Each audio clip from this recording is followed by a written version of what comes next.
Food poisoning की 5 common symptoms या अलामात जो कि हर बंदे का पता होने चाहिए, वो ये है कि सबसे पहले नंबर 1 नौज़िया मतलब दिल का खराब होना या मतली आना।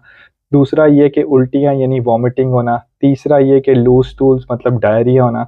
चौथा ये कि स्टमक क्रैम्प्स होना और पाँचवाँ अक्सर हाई ग्रेड फ़ीवर भी इसके साथ हो सकता है। अब गर्मियों के अंदर जो टेम्परेचर होता है वो फ़ेवरेबल होता है बैक्टीरिया, वायरसेस और जो अदर पैथोजन जो कि फूड पॉइज़निंग कॉज़ करते हैं उनकी ग्रोथ के लिए।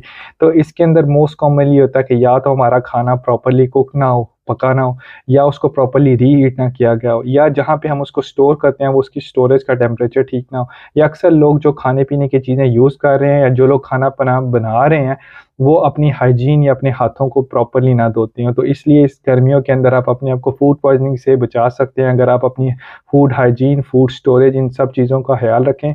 और अगर आप कहीं बाहर से खाना खा रहे हैं तो मेक श्योर करें कि वो हाइजीनिक प्लेस हो। इस वीडियो को दूसरे लोगों के साथ शेयर करके फूड पॉइज़निंग